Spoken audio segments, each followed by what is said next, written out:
This is Paleo 101. I am here with Michale Fix. He's a geologist, and we are here at the St. Genevieve Museum.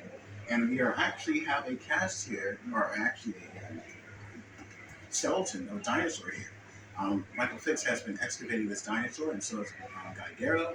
And Michael, did you want to explain what you will be happy with? This is a partial skeleton of a not quite full-grown Parasaurus missouriensis, which, due to recent discoveries, we've discovered is not a true hadrosaur, but now they're classifying it as what's called a hadrosauroid, which apparently is more primitive than a typical duck-billed dinosaur, but it's not quite an iguanodon either. And the conclusion that it's not a true hadrosaur is based in part on a specimen that's over here.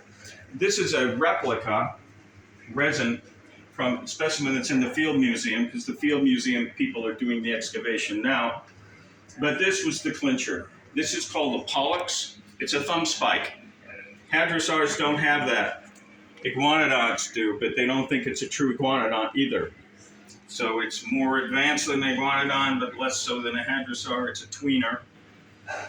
And that's an important discovery. So it's the left front, at least if this is laid out correctly, that would be the left front from the elbow to the fingertips of Parasaurus missouriensis. So it would be a plant eater, similar to a hadrosaur or an iguanodon. Okay. Very neat. And how old is this particular specimen? Well, it depends on where in the late Cretaceous you think it's from.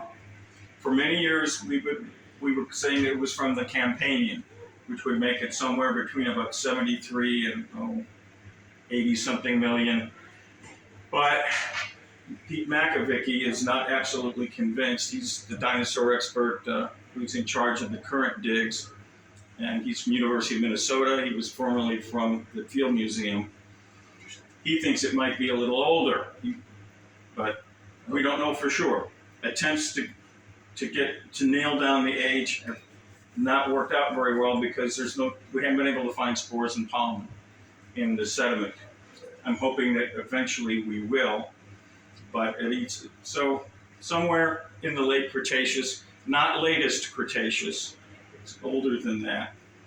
In addition to the hadrosauroid, was a couple of teeth from a relative of T-Rex have been found in this deposit, a tyrannosauroid, and a single tooth about this big from a member of the dromaeosaur group, a relative of Velociraptor. So there's at least 3 dinosaurs plus several species of turtle, actually several genera of turtles, and a bunch of different kinds of fish, including freshwater and marine, and crocodilians, and some amphibians, and so forth. So it's a very diverse group of organisms that we found. And Makovicky says that he considers this site, which is about 30 miles west of Cape Girardeau in Missouri, to be the most important dinosaur site in the eastern U.S. Wow. Because of the amount of fossil material that is coming out. They now have several other skeletons that they have. In fact, one of them, the plaster jacket was so big they needed an industrial crane to lift it out of the excavation and put it on a flatbed truck. Wow. Yeah, that's incredible. And dinosaurs in the eastern part of the United States are really not as well preserved because of the deposition type of environment. The deposition environment is marine, and we don't really get that many vertebrate fossils, specifically land vertebrates, deposited in marine sediments and get preserved very well. So having this in Missouri is incredible. And this is not a marine deposit from what we can tell. Really? Okay. It might be brackish, but there are no marine fossils that are found in this deposit. And you're finding things in the deposit that are not typically found in, well, for example, amphibians. You don't really find in marine deposits. I guess you could argue they could have been washed out to sea or something. But and one of the turtles that we find, there's some debate that some people think it's a terrestrial turtle. Neomachales, the beaded turtle.